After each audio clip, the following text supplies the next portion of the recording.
महायोगपीठे तटे भीमरथ्या वरं पुण्डरीकाय दातु मुनीन्द्रे समागत्य तिष्ठन्तमानन्दकन्दं परब्रह्मलिङ्गं भजे पाण्डुरङ्गं। नमो सद्गुरु तुकया ज्ञानदीपा, नमो सद्गुरु सच्चिदानन्दरूपा, नमो सद्गुरु भक्त कल्याणमूर्ती, नमो सद्गुरु भास्करा पूर्णकीर्ती। शुका सारखे पूर्ण वैराग्य जाचे, वशिष्ठा परिज्ञान योगेश्वराचे, कवी वाल्मिका सारखा मान्यायसा, नमस्कार माझा श्री सद्गुरु रामदासा। जय जय रघुवीर समर्थ।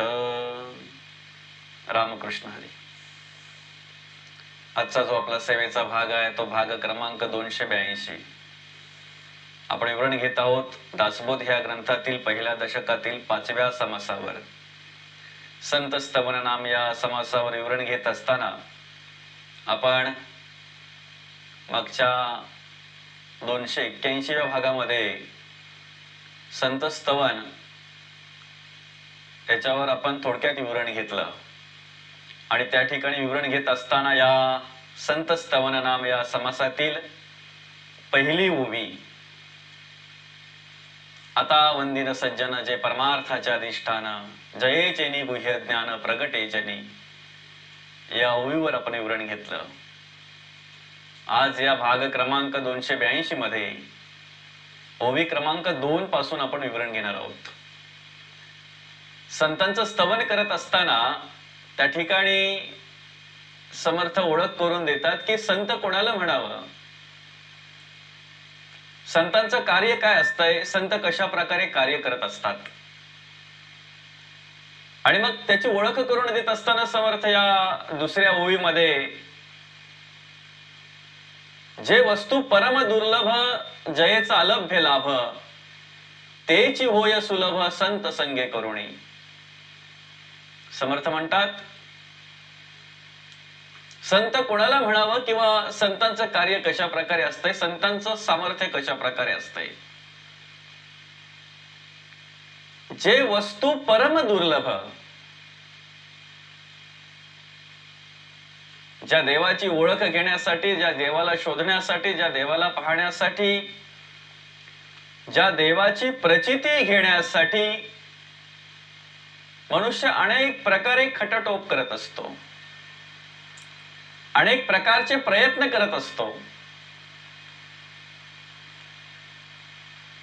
पण अनेक प्रकारचे प्रयत्न करूनही त्या देवाची ओळख त्याला होत नाही, त्या देवाची प्रचिती त्याला येत नाही। संत संग जर नसेल, संतांचं मार्गदर्शन जर नसेल, तर त्या देवाची ही ओळख घेता येत नाही माणसाला। कारण देवाची ओळख आपल्याला कुठे होऊ शकते याची ओळख समर्थाने या दासबोधामध्ये करून दिलेली आहे। ती ओळख करून देत असताना समर्थ म्हणतात, जयास वाटे देव पहावा, तेने सत्संग धरावा, सत्संगे विन देवाधी देवा पाविजेत नाही। म्हणजे त्या ठिकाणी ओळख करून देत असताना समर्थ म्हणतात की जयास वाटे देव पहावा, तेने सत्संग धरावा, सत्संगे विन देवाधी देवा पाविजेत नाही। सत्संगाशिवाय देवाची ओळख होऊ शकत नाही। ज्याला असं वाटत असेल की देवाची ओळख झाली पाहिजे, देवाची आत्मप्रचिती आली पाहिजे, तर त्याने काय करावं, तेने सत्संग धरावा, अशा प्रकारची ओळख करून दिलेली आहे संतांनी, समर्थांनी। आणि मग म्हणूनच या समासामध्ये समर्थांनी पुढे सगळ्या प्रकारचं ती ओळख करून दिलेली आहे, मांडलेलं आहे की काय काय प्रयत्न मनुष्य करतोय त्या वस्तूला शोधण्यासाठी, त्या देवाला पाहण्यासाठी, त्या देवाची आत्मप्रचिती येण्यासाठी. आतापर्यंत आपण अनेक ठिकाणी बघितलं, अनेक वेळा आपल्याला श्रवण झालं, सत्संग सोडून ज्याने जे जे प्रयत्न केले तो आत्मसाक्षात्कार होण्यासाठी, त्यांच्या प्रयत्नांना यश आलं नाही.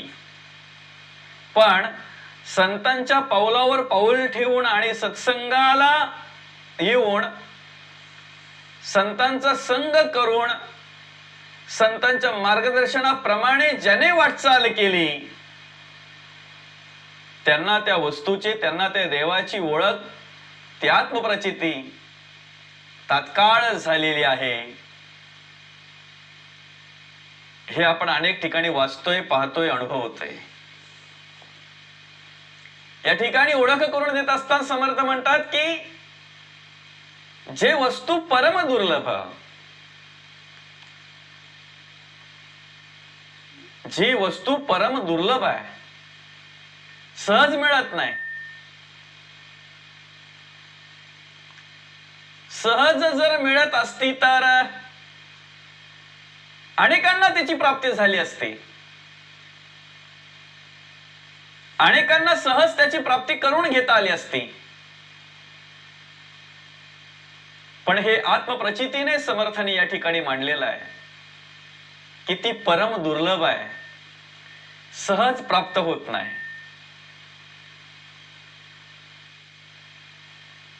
अज्ञानातून जर शोधायला गेलो तर आयुष्यात ती कधीच सापडणार नाही.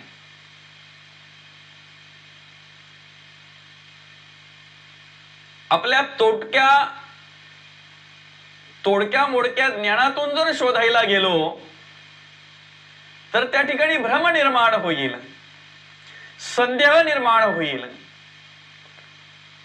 पण त्या देवाची, त्या वस्तूची ओळख होणार नाही.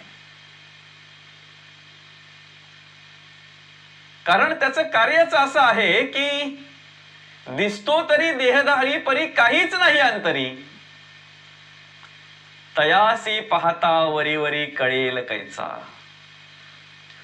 मग त्याला जर शोधायचं आहे, त्याची जर ओळख घ्यायची आहे, त्याचा जर आत्मसाक्षात्कार करून घ्यायचा आहे तर कळाया शोधावे अंतर, तो नित्य निरंतर. जयास धुंडिता विकार निर्विकार होती. त्या वस्तूची ओळख घ्यायचा विचार जरी माणसाने मनामध्ये केला, सत्संगाला आल्यानंतर, संतांचा संग प्राप्त झाल्यानंतर, तरीही त्या माणसाचे विकार निर्विकार होतात, विकार निर्विकार होतात. आणि मग एकदा ते विकार निर्विकार झाले, पिंडामध्ये आमूलाग्र असा बदल झाला, परमार्थ भक्ती घडायला लागली की मग त्या वस्तूची ओळख, त्या वस्तूची प्राप्ती माणसाला आपोआप सहजरित्या होत असते. अन्यथा सत्संग जर नसेल, संतांचा संग जर नसेल तर नाना प्रकारचे योग केले, नाना प्रकारची तपश्चर्या केली, नाना प्रकारची फुरशरण केली, नाना प्रकारे या देहाला कष्ट दिले, त्रासवला, हठयोग केले नाना प्रकारे, जर संत संग नसेल, जर संतांचा संग नसेल तर तो आत्मसाक्षात्कार माणसाला होत नाही. 1400 वर्षे तपश्चर्या केलेली चांगदेव महाराज त्या योगाभ्यासाने, त्या सिद्धीने अनेक चमत्कार करायचे. त्या सिद्धीच्या बळावर अनेक प्रकारे काही कार्य करताना दिसायचे, काही कार्य करायचे. पण एवढी तपश्चर्या करूनही एवढे योगी असून सुद्धा आणि एवढी सिद्धी प्राप्त करून घेऊन सुद्धा वस्तूची ओळख नव्हती.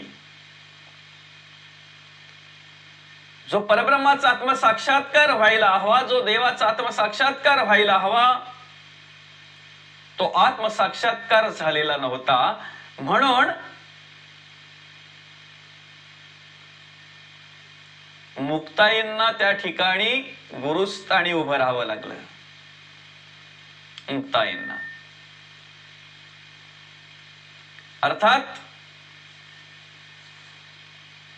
त्या वस्तूचा जर आपल्याला आत्मसाक्षात्कार घ्यायचा आहे, वस्तूची जर आपल्याला ओळख घ्यायची आहे, तर ती संतांच्या संघानेच होत असते. अज्ञानाने नाही, ज्ञानाच्या बळाने नाही. तुटक फुटक ज्ञान असेल तर त्याच्याने होणार नाही. विज्ञानाच्या योगाने आपल्याला अनेक वस्तू प्राप्त होत असतात. विज्ञानाच्या योगाने आपण अनेक वस्तू मिळवत असतो, प्राप्त करवत असतो. आज गुगलवर नुसतं सर्च केलं तर पाहिजे ती वस्तू आपल्याला मिळते, पाहिजे ती वस्तू आपल्याला मागवता येते. पण ही वस्तू नाही. ज्या वस्तूची ओळख ह्या समासामध्ये समर्थांनी करून दिलेली आहे, जी वस्तू परम दुर्लभ, ही वस्तू नाही. आपल्या संसार प्रपंचातल्या वस्तू आपल्याला गुगलवर सापडतील. आपल्या देहाला उपयोगी असलेल्या वस्तू, आपल्या संसाराला उपयोगी असलेल्या वस्तू, आपल्या प्रपंचाला उपयोगी असलेल्या वस्तू, जीवन जगत असताना माणसाच्या गरजा पूर्ण करण्यासाठी जे लागतंय ते सगळं मिळेल, सगळं मागवता येईल. पण ते जीवन जगण्यासाठी, त्या वस्तूंचा उपभोग घेण्यासाठी जे सामर्थ्य ज्या परब्रह्माचं मिळतंय, जे सामर्थ्य ज्या परब्रह्माकडून प्राप्त होतंय, ती वस्तू आपल्याला कुठल्याही प्रकारे गुगलवर मिळणार नाही, सापडणार नाही, मागवता येणार नाही.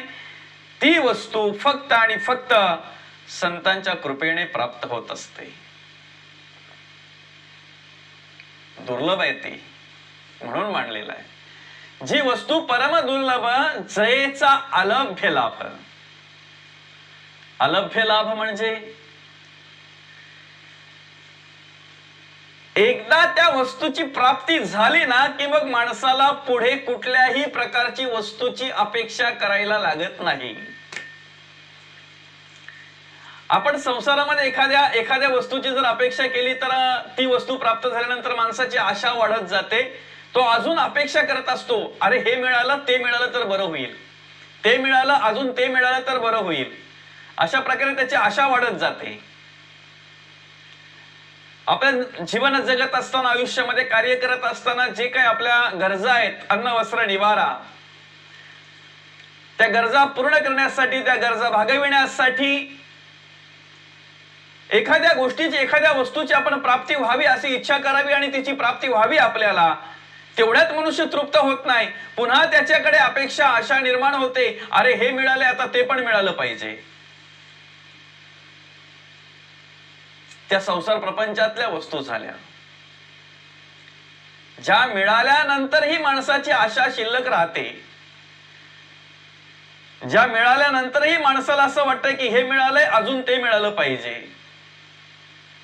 त्या संसार प्रपंचातल्या वस्तू झाल्या. पण जी संतांच्या कृपेने वस्तू प्राप्त होते, जी संतांच्या कृपेने ज्या वस्तूची आपल्याला प्राप्ती होते, ते अलभ्य लाभ का? तर एकदा त्या वस्तूची प्राप्ती माणसाला झाली की मग पुढे काही मिळावं अशी आशा माणसाकडे उरत नाही. मुख्य देवाची ठाई पडलं, मग काय उणे तयाला. अरे हे विश्व ज्या देवाचं आहे, ह्या संपूर्ण सृष्टीचा निर्माता जो परब्रह्म आहे, जो भगवंत आहे, तो भगवंतच जर प्राप्त झाला, तो देवच जर प्राप्त झाला, ती वस्तूच जर आपल्याला मिळाली,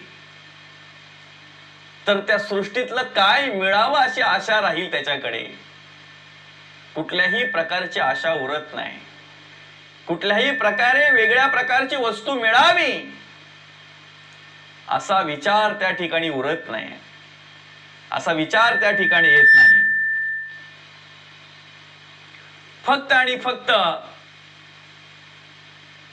त्या संतांच्या मार्गदर्शनाने, त्या संतांच्या कृपेने तेवढी एक वस्तू माणसाला मिळाली ना की मग कुठल्याही प्रकारची आशा राहत नाही, कुठल्याही प्रकारची मनीषा राहत नाही, कुठल्याही प्रकारच्या अपेक्षा राहत नाही, कुठल्याही प्रकारे त्याला अजून काही मिळावं अशी इच्छा त्याच्याकडे उरत नाही.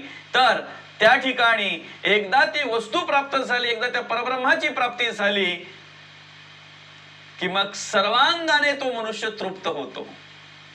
सगळ्या बाजूने मनाकडे स्थिरता निर्माण होते, अंतःकरणामध्ये परमानंद प्राप्त होतो, समाधान प्राप्त होतो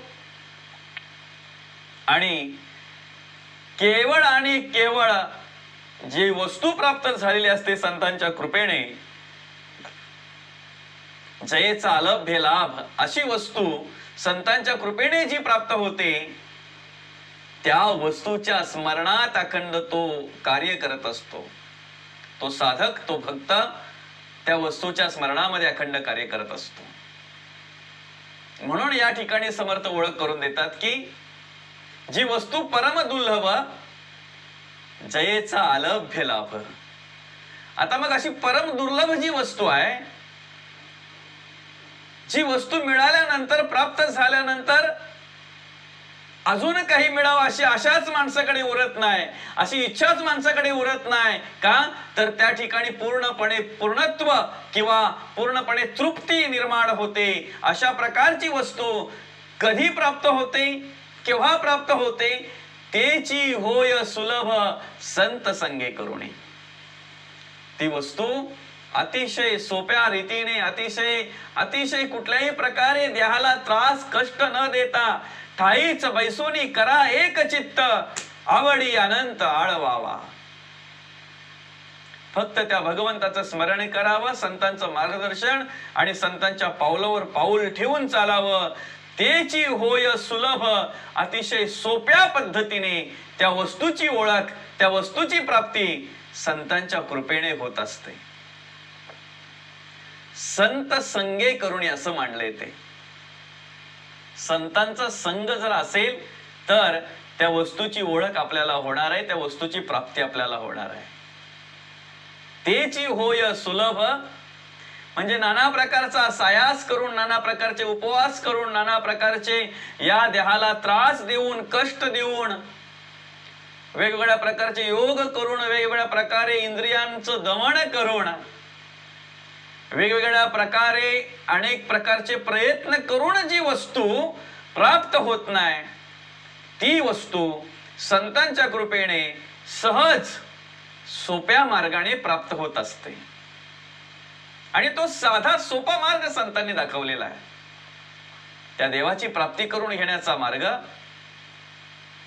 साधने तरी हेची आता जो कोणी साधेल, परद्रव्य परणारी याचा धरी विटाळ.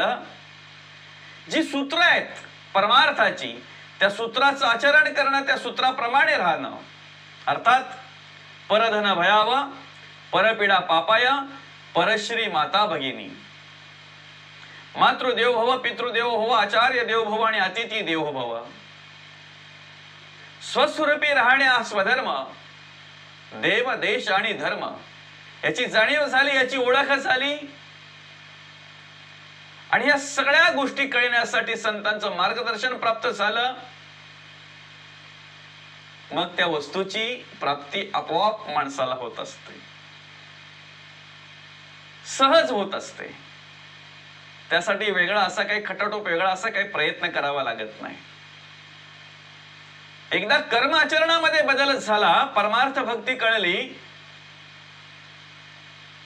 की मग जो ती वस्तूची ओळख घ्यायला जातो ना, त्याला ती प्रचिती येते, देव पहावयासे गेलो आणि देवची होणी ठेलो. हा आत्मसाक्षात्कार त्या माणसाला होतो, त्या साधकाला, त्या भक्ताला हा आत्मसाक्षात्कार होत असतो. ती वस्तू सर्वत्र आहे, सर्वत्र आहे.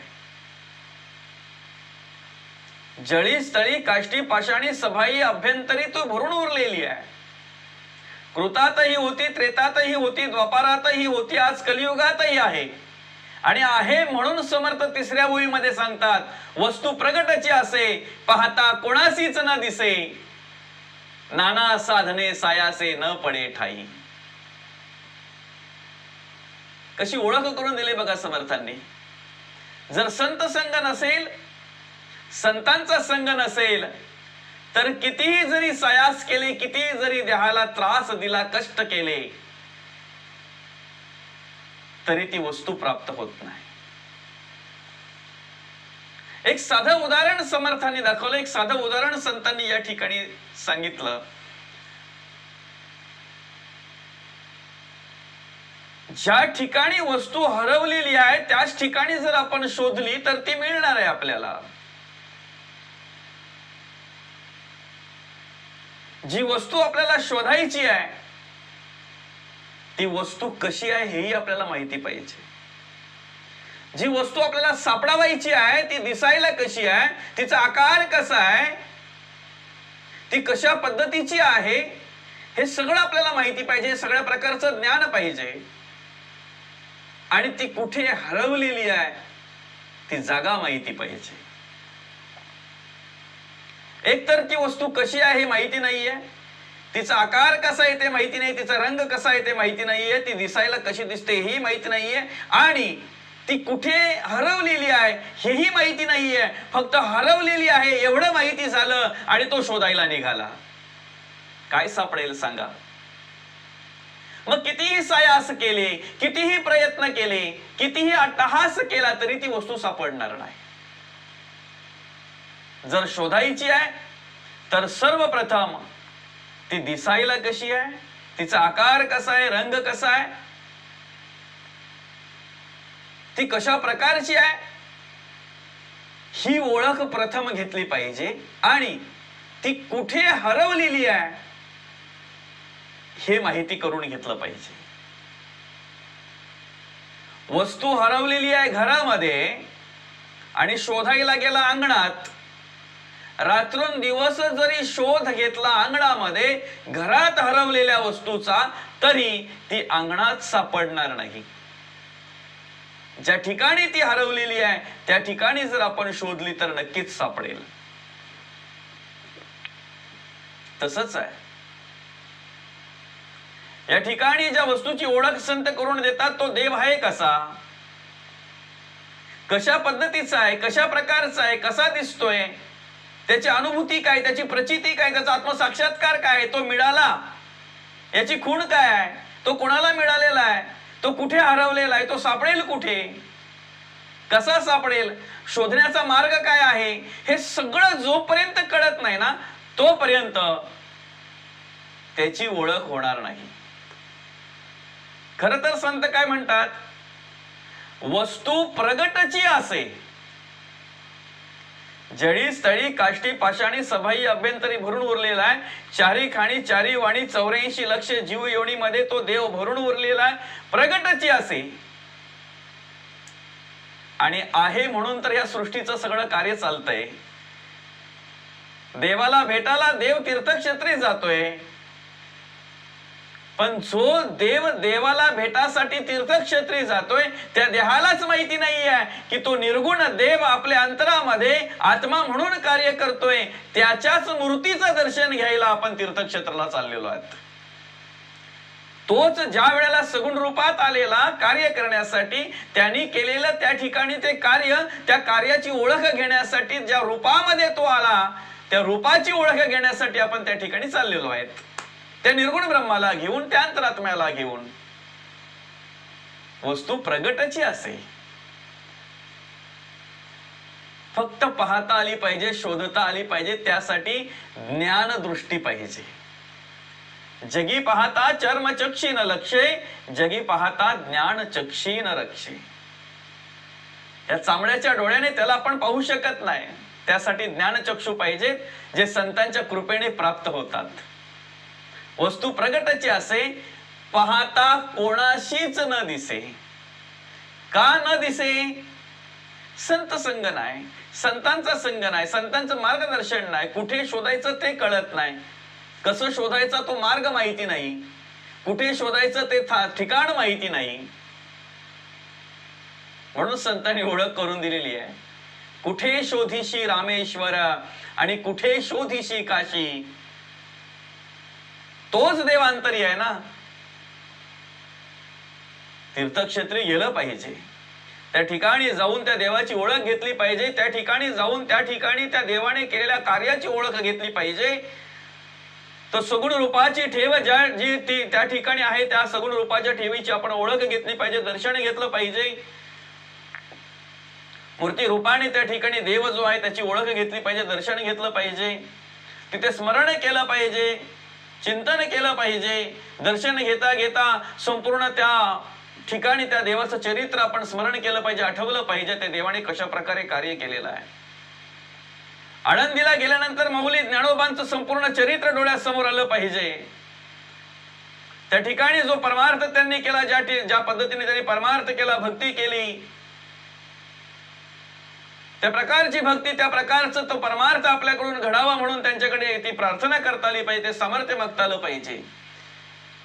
श्री क्षेत्र देऊ या ठिकाणी गेल्यानंतर संपूर्ण तुकोबांचं चरित्र आपल्याला आठवलं पाहिजे, महाराजांचं चरित्र आपल्या डोळ्यासमोर आलं पाहिजे, महाराजांकडे प्रार्थना केली पाहिजे, निवेदन केलं पाहिजे, कशा प्रकारची भक्ती केली, कशा प्रकारचा तुम्ही परमार्थ केला, तशा प्रकारचा परमार्थ, त्या प्रकारची भक्ती आमच्याकडून घडावी, त्यासाठी आम्हाला सद्बुद्धी द्या. पंढरपूरला गेल्यानंतर ते पांडुरंग परमात्म्याचं स्मरण केलं पाहिजे. ते पांडुरंग परमात्म्याला प्रत्येक वेळेला कशा कशा प्रकारे धर्माचं कार्य करण्यासाठी यावं लागलेलं आहे, कोणासाठी आलेले आहेत, कशासाठी कशा प्रकारे कार्य केलेलं आहे, त्याचे दास, त्याचे भक्त, त्याचे साधक कशा प्रकारे कार्य करतायत याची ओळख घेतली पाहिजे, याची जाणीव ठेवली पाहिजे आणि त्या पद्धतीने आपणही त्याचे भक्त म्हणून त्या ठिकाणी ते कार्य करता आलं पाहिजे आपल्याला. या ठिकाणी संतांनी ओळख करून देत असताना संत म्हणतात की बाबा रे, वस्तू प्रगटची असे सर्वत्र आहे, पाहता कोणाशीच न दिसे, का दिसत नाही, संत संग नाही, संतांचं मार्गदर्शन नाही म्हणून. पाहता कोणाशीच न दिसे, जर संत संग नसेल, संतांचं मार्गदर्शन जर नसेल, तर नाना सायाशी न पडे ठाई. कितीही जरी देहाला त्रास दिला, कितीही, नाना साधने सायासे न पडे ठाई. खर तर नरदेह हे सर्वात मोठं साधन देवाची प्राप्ती करून घेण्यासाठी देवाच्या कृपेने आपल्याला प्राप्त झालेला आहे.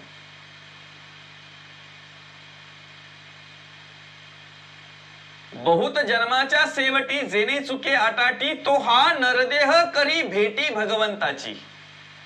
भगवंताची भेटी करवून देण्यासाठी 83,99,999 योनीच्या नंतर हा नरदेह आपल्याला मिळालेला आहे. हे साधन आहे.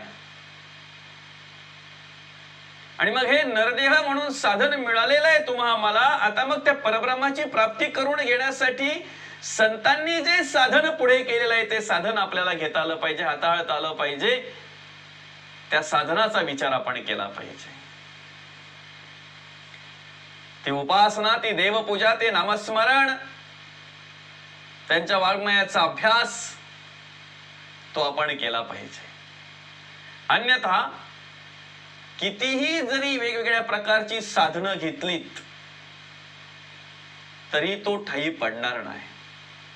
नाना साधने सायासे न पडे ठाई.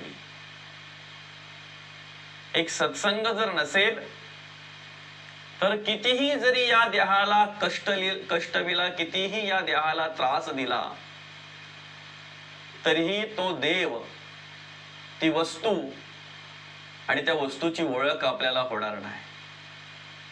म्हणून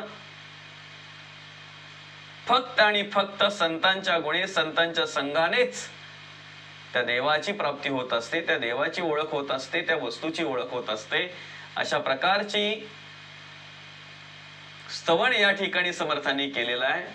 अशा प्रकारची ओळख समर्थांनी या ठिकाणी दिलेली आहे. ती ओळख करून देत असताना समर्थ म्हणतात की वस्तू प्रगटची असे, पाहता कोणासीच न दिसे, नाना साधने सायासे न पडे ठाई. आता माणूस काय काय प्रकारची साधनं करतोय, काय काय प्रकारचे सायास करतोय, त्याची ओळख पुढच्या ओव्यांमध्ये समर्थांनी करून दिलेली आहे. त्याची ओळख आपल्याला घ्यायची आहे, त्याचं विवरण आपल्याला घ्यायचं आहे. कशा कशा प्रकारे ती वस्तू प्राप्त करून घेण्यासाठी मनुष्य सायास करतोय, काय काय प्रयत्न करतोय, कुठले कुठले मार्ग अवलंबतोय, त्याची ओळख पुढच्या ओव्यांमध्ये समर्थांनी करून दिलेली आहे. ते विवरण आपल्याला मिळावं अशी नम्र प्रार्थना आपण पांडुरंग परमात्म्याकडे करूया आणि झालेली सेवा समर्थांच्या चरणी पांडुरंग परमात्म्याच्या चरणी अर्पण करून या ठिकाणी या सेवेला पूर्णविराम देऊया. रामकृष्ण हरी, रामकृष्ण हरी, रामकृष्ण हरी.